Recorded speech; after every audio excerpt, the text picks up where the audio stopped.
of the war in Ukraine. The United Auto Workers has confirmed that Sean Fain will be sworn in as president today, taking over as the union prepares for contract talks with Detroit automakers next year. Current President Ray Curry lost in his bid for a new 4-year term in the union's first ever direct election in December, and the Razor State election was decided in a runoff. Global News 24 hours a day, powered by more than 2,700 journalists and analysts in over 120 countries. I'm Susanna Palmer. This is Bloomberg. Bloomberg 960 brings you the names that move markets. Citigroup CEO Jane Fraser. This is not a credit crisis. This is a situation where it's a few banks. Park Investment CEO Kathy Wood. The banking system is steering deflation. Former Morgan Stanley CEO John Mack. I think most of these banks are going to be much more conservative in the risk they take. The names that matter. Bloomberg 960, the Bloomberg Business app, and BloombergRadio.com. My brother-in-law died suddenly, and now my sister and her kids have to sell their home. That's why I told my husband we could not put off getting life insurance any longer. An agent offered us a 10-year, $500,000 policy for nearly $50 a month. Then we called SelectQuote. SelectQuote found us identical coverage for only $19 a month, a savings of $369 a year. Whether you need a $500,000 policy or a $5 million policy, SelectQuote could save you more than 50% on term life insurance. For your free quote, call SelectQuote at 1-800-330-1991. That's 1-800-330-1991. Or go to SelectQuote.com. That's 1-800-330-1991. SelectQuote. We shop. You save. Full details on example policies at SelectQuote.com/commercials. The Bloomberg Green Summit returns to New York April 26th. Don't miss conversations with climate champions, addressing solutions to the planet's most pressing challenges. Speakers include White House Senior Advisor John Podesta, Getting Warmer host Cal Penn, the executive producers from the Apple TV Plus show Extrapolations, Duke Energy CEO Lynn Good, and many more. Presenting sponsors, MasterCard and Zurich Insurance Group. Register at BloombergLive.com/Green Summit Radio. This is a Bloomberg Money Minute. He's the restaurant industry's tough-talking savior. They don't even know what the recipes are. You guys don't care. In a volatile market, Bar Rescue's John Taffer says owners need to get more aggressive. They need a kick in the butt. Customer traffic is up 20% or more. This is the time. Seize this. But they're not. You sort of step back in this conservative mode, if you will. We're a little scared of employees. We can't lose them. We can't find them. Our costs are concerning. And then we're all facing this issue of value proposition. If my steak goes up in cost $3, I got to charge you $9 more because my cost is 1/3. The combined effect is pushing them away from making bold decisions like new menu items and marketing campaigns. So what does it mean for the future of the industry? I see flatter revenues long term. When we're not having the innovation, when we're not having the depth of employee, the concentration of management, all these things take their effect on us. Lisa Mateo, Bloomberg Radio. Bloomberg Radio, on demand and in your podcast feed. On the latest edition of the Tape Podcast, a conversation with Phil Orlando of Federated Hermes. Given what we've experienced over the last few weeks, again, with central bank movement, with some of these stresses in the global banking system, how are you putting that all together in terms of an equity market view? We're not changing our overall forecast for the year as a barbell-shaped year. We thought we'd start the year in good shape. We did. We thought there were a number of stressors that would come to bear over the middle of the year: inflation, Fed policy, declining corporate earnings, debt ceiling possibly. That's playing out now. We can overlay on that the current stress about the regional banking industry, and we think we're going to end the year on a high note. But counterintuitively, it's because we think the economy is going to continue to slide towards recession. The Federal Reserve, we think, will have gone on pause by the middle of the year, and by the end of the year will certainly, we think, start to make some noise through open mouth operations that perhaps they would come back in to create some monetary policy accommodation. We think the equity market would take that positively, and that would spark sort of a year-end rally. So at this point, there's not a lot that's playing out that we hadn't anticipated, with the exception of the regional bank stress, which just sort of exacerbates the trend that we thought would trouble markets in the middle of the year. Hear the full conversation on the latest edition of the Tape Podcast. Subscribe on Apple, Spotify, and anywhere else you get your podcasts. Plus, listen anytime on the Bloomberg Business app and Bloomberg.com. You're listening to Bloomberg Intelligence with Alex Steele and Paul Sweeney on Bloomberg Radio. We'll be here each and every week at this time, tapping into our Bloomberg Intelligence analysts covering some 2,000 companies and 130 industries worldwide.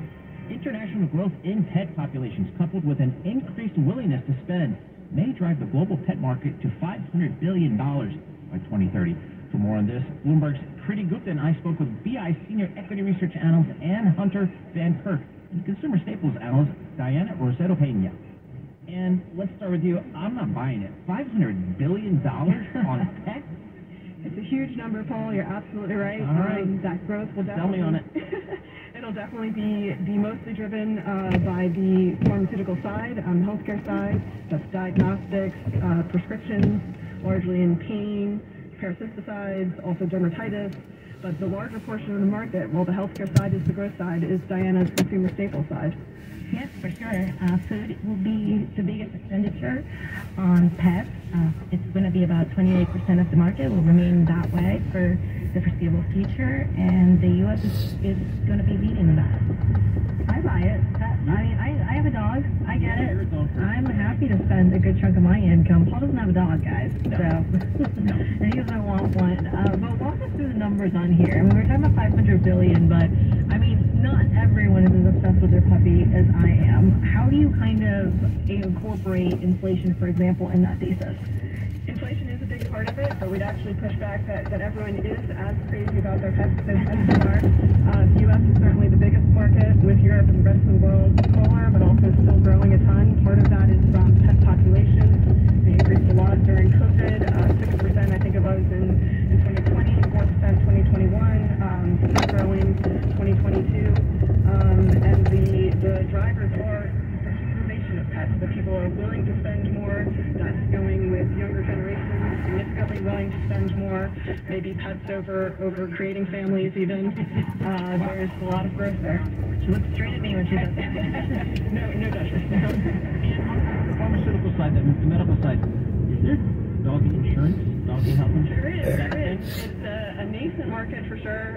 It's only about 2% penetrated. Everything else is out of pocket for everybody? That's why it's a beautiful market, actually, to begin with. It's all cash pay, increasing a ton. People are more willing to spend on diagnostics, fecal and blood tests for their pets.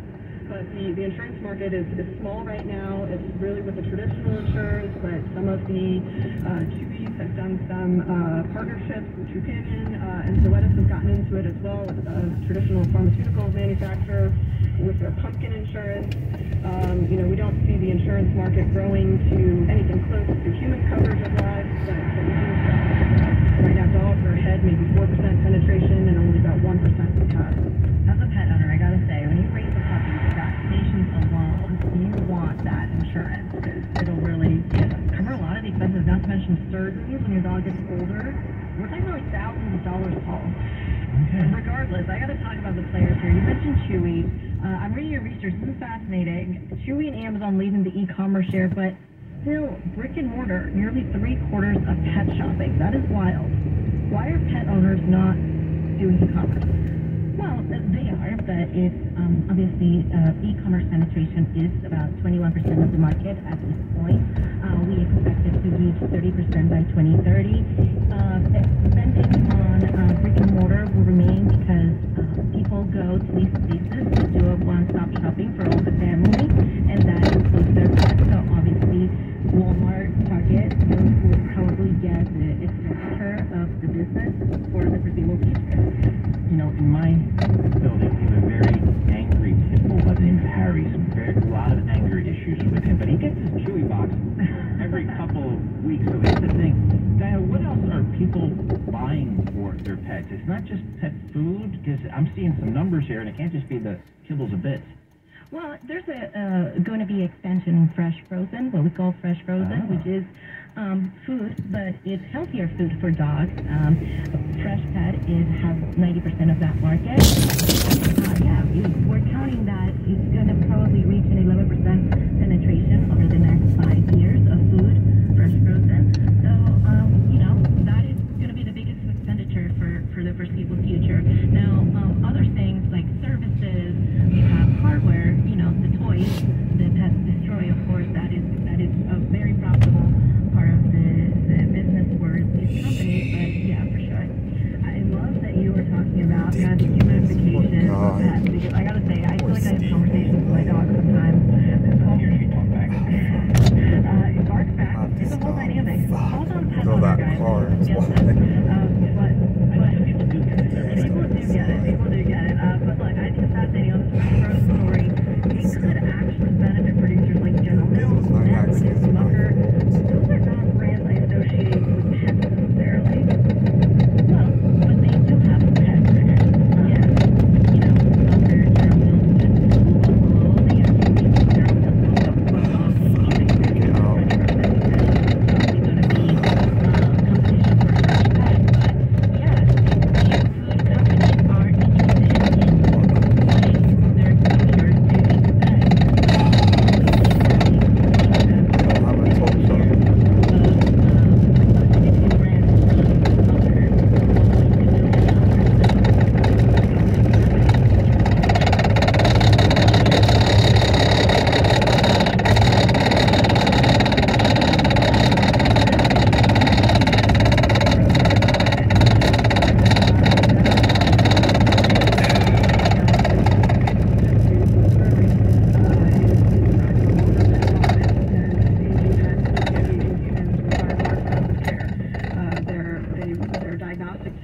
Typically require more follow-up, and they're increasingly complex therapies. We now have monoclonal antibodies approved for pets, and people are paying for it.